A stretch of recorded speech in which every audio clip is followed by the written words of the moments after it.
Yo, what's going on YouTube, and welcome back to another Destiny video and another King's Fall hard mode raid boss guide.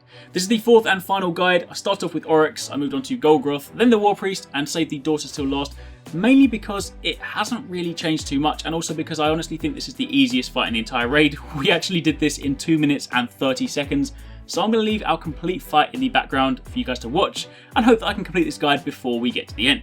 So, with that being said, the only really noticeable change, and even this one is such a minor thing, but if you've done this on normal, you'll know that as a kind of the taken runner, you have to go and grab the brand, steal the brand from the witch that is not singing, you then group up in the orb, the kind of brand of immortality, you deal damage to the witch, and then once it's finished, once the damage phase is over, you then have a kind of 10 to 15 second grace period where you can then use synths and kind of work out what you're doing, get everyone back in their place before the next person gets taken. Whereas in hard mode, it seems the next person gets taken almost instantly, so you basically need to be ready to go the second you finish. And that seems to be the only thing that's really changed, at least that's kind of what we noticed, but that might well be because we did it so fast that we didn't really get to see anything else.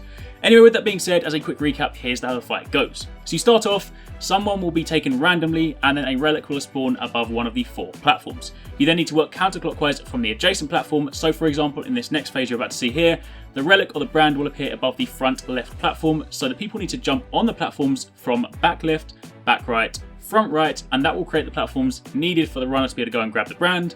And upon doing that, you then need to simply group up. Now, shout out to Willis Gaming for the actual strategy on this one. What we've actually done here, as you can see, we're actually standing on this step here because it puts you super close to the Daughters. You basically stand on the step that is opposite the Daughter that has had her brand stolen, and it puts you super close to go and shoot, and it means you can just do this ridiculously fast. A lot of us do have Touch of Malice. I think about 4 of us have Touch of Malice in this actual team, so it's not necessary. You don't need it. You can just use snipers or heavy machine guns or anything like that, but if you do have it, this is probably what Touch of Malice was made for.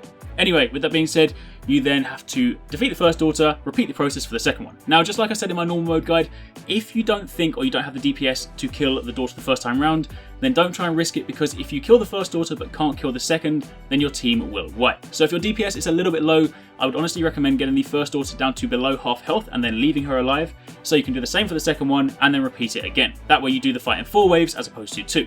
That being said, our team here obviously had enough damage, so we just did it in 2 waves, and that is pretty much it. That is the fight over, that is the Daughters, and that is the only thing that seems to have changed in hard mode. I also actually got nothing from this. I opened the chest and was kind of surprised, but nothing dropped entirely. Anyway, that's pretty much it. That was a super quick guide for the Daughters. Of course, if you do have any questions, then do by all means ask down below. And if you do want a more detailed breakdown of how this fight works, then I'll also link the normal mode guide in the description box down below, because that guide is a bit lengthier and goes into a bit more detail. But as I said, the hard mode mechanics haven't really changed from normal mode, so if you know that strategy, then you should be fine here. And that's it. Hopefully you guys found it helpful. Thanks again for watching. Take it easy. Catch you next time. Peace out.